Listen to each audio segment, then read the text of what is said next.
Hello sir friends, सेठी coaching point में आप सभी का आज फिर स्वागत है। नाउ टुडे आज हम मैथ का चैप्टर नंबर 7 मतलब coordinate geometry class 10 chapter 7 coordinate geometry निर्देशांक ज्योमेट्री के बारे में पढ़ेंगे। देखिए, सबसे पहले हम इसके बारे में बताएंगे कि हमने अभी तक किसी बिंदु को दर्शाने के दो एक्सिस का प्रयोग किया है। पहले एक्स को हम एक्स ओ एक्स डैश कहते हैं और दूसरे को हम Y O Y dash X कहते हैं, जो कि एक दूसरे पर लंबवत होते हैं।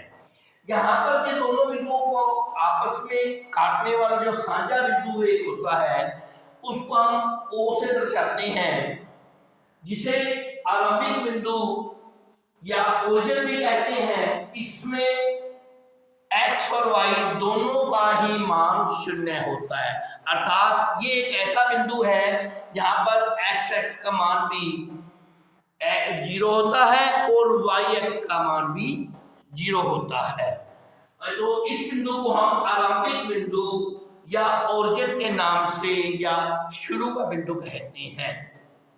देखिए, x पर सदा y का मान, क्योंकि x पे x बिंदु का मान दिखाया जाता है, किसी बिंदु के x निर्देशांक का मान बताया जाता है, इसलिए x पर y का मान सदा 0 होता है।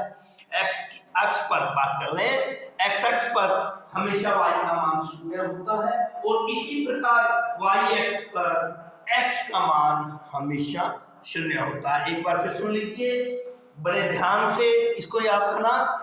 x अक्ष पर सदा y का मान 0 होता है और इसी प्रकार y अक्ष पर सदा x का मान 0 होता है। मतलब आपसे अगर कोई पूछता है कि x अक्ष पर कहीं भी y का मान कितना है, तो आप कह सकते हैं कि y का मान 0 है। इसी प्रकार किसी बिंदु को हम कैसे दर्शाते हैं? देखिए, मान लीजिए कोई एक बिंदु है जिसको हम x और y से दर्शाया गया है, तो इसको x y से दर्शाने का मतलब है कि इस बिंदु की x अक्ष से दूरी, लंबवत दूरी x है और y अक्ष से इसकी लंबवत दूरी y है। मतलब जो पहला कोऑर्डिनेट होता है वो x अक्ष की दूरी को बताता है और जो दूसरा कोऑर्डिनेट होता है वो सदा y अक्ष की लंबवत दूरी को बताता है। तो अब मान लीजिए दो बिंदु हैं, ये तो एक बिंदु लिया था, अब मान लीजिए एक बिंदु और है a और b। a का x1 y1 निर्देशांक मान लेते हैं हम और b के हम x2 और y2 निर्देशांक मान लेते हैं। और आपको कहा जाता है कि इन दोनों के बीच में दूरी कितनी है, तो उसके लिए हम दूरी सूत्र लगाएंगे। जैसा कि आपको पता है निर्देशांक ज्योमेट्री में दूरी सूत्र मतलब डिस्टेंस फार्मूला बराबर होता है वर्गमूल x2 माइनस x1 पूरे का स्क्वायर पूरे का वर्ग प्लस में y2 माइनस y1 पूरे का वर्ग। एक बार फिर दूरी सूत्र जो होता है, इसको हम दूरी सूत्र मतलब a और b बिंदु लिए हैं, तो इस दूरी सूत्र को हम a भी दूरी कहेंगे, तो वो बराबर होगी x2 माइनस x1 पूरे का वर्ग प्लस में y2 माइनस y1 का मान पूरे का वर्गमूल। इस प्रकार हम दो बिंदुओं के बीच में या दो से अधिक दिए हुए हैं उन बिंदुओं के बीच में दूरी निकाल सकते हैं। अब बात आती है, अगर इन दोनों बिंदुओं में से अगर एक बिंदु मूल बिंदु है, मतलब O है, ओरिजिन है, मूल बिंदु से दूरी, उसको हम कहेंगे मूल बिंदु से दूरी निकालने का सूत्र। उसमें हमें एक मूल बिंदु है, मूल बिंदु हमें पता है कि 0 0 निर्देशांक रखता है और दूसरे बिंदु के मान लीजिए x और y है, तो उसमें मूल बिंदु से दूरी निकालने का सूत्र वही सूत्र है, लेकिन क्योंकि इसमें एक x और एक y 0 है इसलिए वो अकेला रह जाएगा x2 प्लस y2 का वर्गमूल। तो मूल बिंदु से दूरी निकालने का सूत्र हो गया x का स्क्वायर प्लस में y का स्क्वायर का वर्गमूल। और x अक्ष पर और y अक्ष पर किसी बिंदु की दूरी निकालनी है, मतलब x अक्ष पर बिंदु है तो उसकी दूरी वही है जो x अक्ष से उसकी दूरी का मान है, मतलब x अक्ष पे जो उसका मान है वो उसकी दूरी है। इसी प्रकार y अक्ष पर अगर बिंदु है तो उसकी अगर दूरी पूछी है मूल बिंदु से, तो मूल बिंदु से उसकी दूरी वही होगी जो वो y का मान रखता है। तो इस प्रकार हम दूरियां निकाल सकते हैं किसी भी बिंदु की, अगर चाहे वो एक्सिस पे दिए हैं, चाहे वो कहीं भी दिए हैं, चाहे वो किसी भी चतुर्थांश में दिए हुए हैं। 4 चतुर्थांश होते हैं, आपको पता है किसी चतुर्थांश में दिया, हम उसकी दूरी निकाल लेंगे आपस में।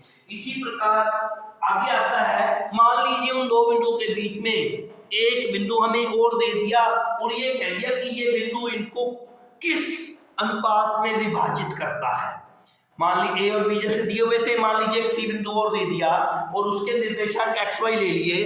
पहले वालों के हमारे ए के x1 याद रखो, ए के x1 y1 लिए थे और बी के हमने x2 y2 लिए थे।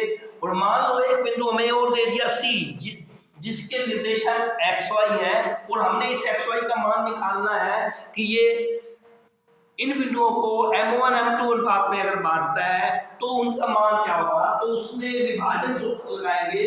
विभाजन सूत्र में x बराबर होता है x1 y1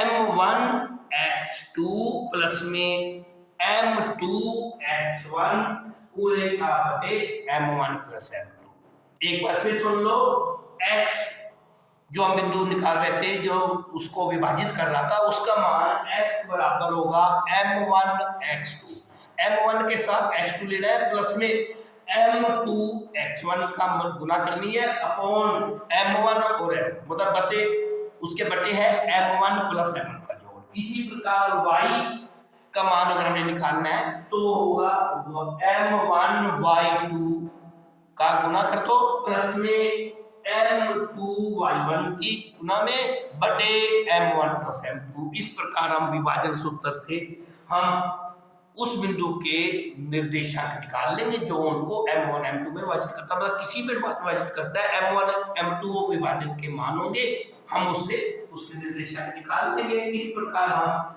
दूरी सूत्र, विभाजन सूत्र का प्रयोग करके हम बहुत से प्रकार के प्रश्नों को हल कर सकते हैं, जिसका प्रयोग हम अगले पीरियड में करेंगे। अब आशा है कि आपको यह समझ आ गया होगा। इसका अभ्यास करेंगे, इनको लर्न करेंगे और ऐसे उदाहरणों को प्रैक्टिस करेंगे।